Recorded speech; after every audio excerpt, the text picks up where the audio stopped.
IVF ఇక్సీల్లో ప్యాకేజీలు ఏమైనా ఉన్నాయా? అయి అంటే ఎంతవరకు మేము ఖర్చు పెట్టుకోవాలి అనేది చాలామందికి ప్రశ్న అది. అంటే ఏమైనా మాట్లాడినప్పుడల్లా పాపం వాళ్ళ కౌన్సిలర్స్‌ని ఏమడుగుతారంటే, ఎంత ఖర్చవుతుంది? ఎంత ఖర్చవుతుంది? ఎందుకంటే డబ్బు అనేది చాలా మందికి చాలా ఈజీ అవ్వచ్చు. కానీ చాలా కష్టం నిజంగా చెప్పాలంటే. అంటే హార్డ్ ఎండ్ మనీ అంటే మాత్రం నిజంగా చాలా కష్టం డబ్బు ఖర్చు పెట్టుకోవడం. సో, చాలా ఈజీగా ఏమాత్రం కష్టం లేకోకుండా జస్ట్ అలా వచ్చే ప్రెగ్నెన్సీకి ఎక్కువ డబ్బు ఖర్చు పెట్టుకుని ప్రెగ్నెన్సీ పొందాలి అంటే నిజంగా చాలా అసౌకర్యవంతంగా ఉంటుంది చాలా మందికి. అందులో మనకి పూరర్ క్లాస్‌లో ఒక విధమైన సులభంగా, ఈజీగా అయిపోయే ప్రాసెస్‌లు చాలా వరకు ఉంటూ ఉంటాయి. అట్లాగే రిచ్ క్లాస్ పీపుల్‌లో అదొక టైప్ ఆఫ్ క్యారెక్టర్స్. పిల్లలు లేకపోయినా గానీ హస్బెండ్ ఒక క్లబ్‌కిను, వైఫ్ ఒక క్లబ్‌కి ఎళ్ళిపోయి కబుర్లాడేస్తుంటారు. అదొక లైఫ్ స్టైల్. ప్లస్ వాళ్ళకి డబ్బులు కూడా ఉంటాయి. సరే ఏదో ఒక విధంగా ట్రీట్మెంట్ తీసేసుకుంటూ ఉంటారు. అది వేరే విషయం. ఇది మిడిల్ క్లాస్ అండ్ లో మిడిల్ క్లాస్ ఫ్యామిలీస్‌లో ఎట్లా అంటే, ఈ లక్షలు లక్షలు ఖర్చు పెట్టుకోవడం అనేది నిజంగా చాలా ఇబ్బంది. ఇక్కడ ఏమవుతుంది ప్రాబ్లము, డబ్బులు ఖర్చంటే ఇప్పుడు మామూలుగా మనకి సపోజ్ ఒక చిన్న మామూలు గైనకాలజిస్ట్ దగ్గరికి వెళ్ళామనుకోండి ట్రీట్మెంట్‌కి. సో, గైనకాలజిస్ట్ ఏం చేస్తారు, ఆవిడ దగ్గరున్న పద్ధతుల వరకు అంటే ఒక మంచిగా ట్రీట్మెంట్ కొన్ని టెస్టులు చేస్తారు. టెస్టులు చేసి ఈ విధమైన ట్రీట్మెంట్ ఇస్తే బావుంటుందనుకుంటారు.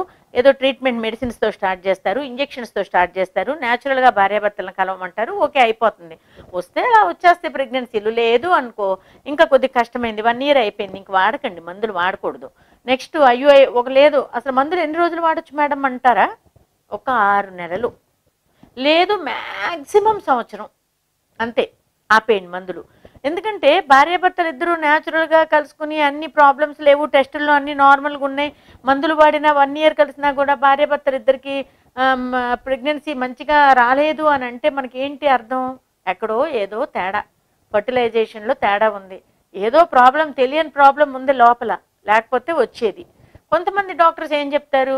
ఇద్దరు మందులు వాడండి. ఇద్దరు భార్యాభర్తలు ఇద్దరు మందులు వాడండి. మీరు వాడాలి, ఆమె వాడాలి. అంతా బానే ఉంది.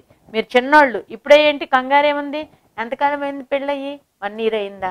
1 ఇయర్ అయితే ఏమైంది? మీకేంటి అంత టెన్షన్ ఏముంది? వస్తది నెమ్మదిగా. 5 ఏళ్ళు అయిపోతది రాదు. 10 ఏళ్ళు అయిపోద్ది రాదు. తర్వాత ఏడుపు మొదలైపోతుంది. సో, అట్లా కాదు. మీకు ఇది వయసుతో సంబంధం, లేదు భార్యలో ప్రాబ్లమ్‌కి సంబంధం, భర్తలో ప్రాబ్లమ్‌కి సంబంధం, లేదు ఇరువురిలో ప్రాబ్లమ్‌కి సంబంధం, లేదు అంటే ఒక్కోసారి అన్‌ఎక్స్‌ప్లెయిన్డ్ ఇన్‌ఫర్టిలిటీ కూడా మనకి చాలా ప్రాబ్లమాటిక్. కాబట్టి మీరు ఇమ్మీడియేట్‌గా ట్రీట్మెంట్ తీసుకోవాలి. ఒక 6 నెలలు మందులు తీసుకోండి. మందుల వల్ల అవ్వలేదా కొంచెం మంచిగా ఇంజెక్షన్‌లు తీసుకోండి. ఐయుఐ పద్ధతి చేయించుకోవచ్చు. ఒక 5, 6 సార్లు ఐయుఐ పద్ధతిలో అయ్యిందా? సరే అయిపోద్ది. అయితే గనక ఐయుఐలో 3 సార్లు లోపలే అయిపోతది డెఫినిట్‌గా. అవ్వలేదు అంటే 5, 6 సార్లు చేసినా అవ్వలేదు. ఇంకా ఆగండి. వెంటనే మీరు కొంచెం హైయర్ ఎండ్ సెంటర్‌కెళ్ళండి. సెంటర్‌కెళ్ళినప్పుడు అక్కడ కొన్ని అవసరమైన అనుకూలమైన పద్ధతులు కొంచెం కొన్ని లాప్రోస్కోపీలు, హిస్ట్రోస్కోపీలు అలాంటివి చేయించుకోండి. కొంతమందికి లాప్రోస్కోపీ చేయించుకున్నాక అసలు చాలా మందికి డౌట్ లాప్రోస్కోపీ చేయించుకున్నామండి. ఎన్నేళ్ల క్రితం అమ్మా? 4 ఏళ్ళు అయిపోయిందండి. కాదు. లాప్రోస్కోపీ చేయించుకుని 2 ట్యూబ్‌లు సరిచేసేసామని డాక్టర్స్ చెప్తే 6 నెలల లోపల మీకు ప్రెగ్నెన్సీ వస్తుంది. రాలేదు అంటే చాలా కష్టం. సరే ఇయన్నీ కూడా ఇప్పుడేంటంటే అందరికీ ఒకేసారి ప్రెగ్నెన్సీ రాదు. 1 నెల పట్టొచ్చు, 3 నెలలు పట్టొచ్చు, 4 నెలలు పట్టొచ్చు. అందుకని సులభమైన ప్యాకేజ్ పద్ధతిలో ఎంచుకోండి.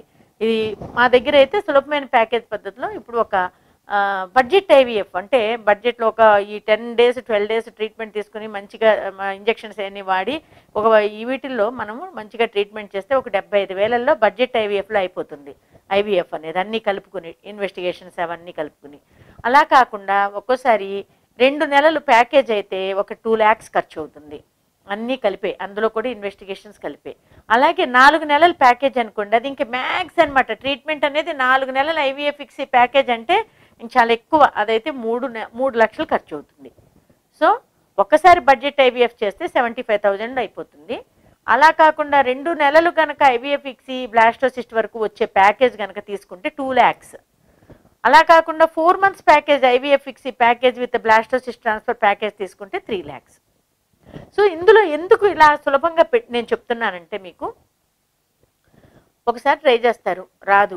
మళ్ళీ వెళ్ళిపోతారు. మళ్ళీ ఒక 6 నెలలు గ్యాప్ తీసుకుంటారు. డబ్బులు ఉండవు కదా! అందువలన గ్యాప్ తీసుకుంటారు. మళ్ళీ డబ్బులన్నీ కూర్చుకుంటారు. ఈలోపు మళ్ళీ గర్భసంచి పరిస్థితి మళ్ళీ మామూలుకి వస్తది. మందులు ఆపేస్తాం. 6 నెలలు అమ్మో ఇంజక్షన్లు చేయించుకున్నాం బాబోయ్ చాలా నొప్పిగా ఉన్నాయని ఇంకోటి అంటారు. అసలు నొప్పి లేకోకుండా ఏది రాదు. ఈవెన్ మీరు బిడ్డను కనేటప్పుడు కూడా నొప్పే, నిజంగా చాలా నొప్పిగా ఉంటుంది, భయంకరమైన పెయిన్. కానీ అదొక నెక్స్ట్ బిడ్డ బయటకు వచ్చినాక అమృతంలా అనిపిస్తుంది. సో ఆ యొక్క కష్టం పడినాక ఆ తర్వాత సుఖము, ఆ ఏడుపు, బిడ్డ ఏడుపు, మన బిడ్డ మనకి, మన బ్లడ్, మన జీన్ మనకి బయటకు వచ్చిందంటే చాలా గొప్పగా అనిపిస్తుంది అనమాట. అందుకని ఈ విధానంలో ఈ 3-4 నెలలు కనుక మీరు ఈ విధంగా 2 నెలలు 4 నెలలు కలిపి మీరు సక్సెస్ఫుల్గా సులభతరమైన ప్యాకేజీల విధానంగా ట్రీట్మెంట్ తీసుకుంటే మీకు డెఫినెట్గా సక్సెస్ అనేది చాలా ఎక్కువగా ఉంటుంది. ఇంకా అంతకన్నా సక్సెస్ అసలు ప్రపంచంలో ఇంకెవరు ఇవ్వలేరు మీకు. ఈ 4 ఇట్లా ఇంత సులభమైన ప్యాకేజీలు అది ఒక విధంగా ఏంటంటే చాలా ప్రాబ్లము. మాకు కూడా ఒక్కొక్కసారి ఏమవుతుంది, మిగలదేమి, కానీ ఒక్కొక్కసారి తొందరగా కొంతమంది కోసం రావచ్చు, కొంతమందికి లేట్ రావచ్చు. ఏదో అటు చేసి ఇటు చేసి ముందు ఒక విధంగా ఒక కపుల్కి ఒక బిడ్డను అనే వాళ్ళని గనక వాళ్ళ బిడ్డను వాళ్ళకి అప్పచెప్పడం అనేది చాలా గొప్ప విషయంగా భావించి ఈ విధమైన ప్యాకేజెస్ ఒక్కోసారి చేయడం జరుగుతుంది. ఈ ప్యాకేజ్ సిస్టమ్ కూడా మీరు ఉపయోగించుకోవచ్చు.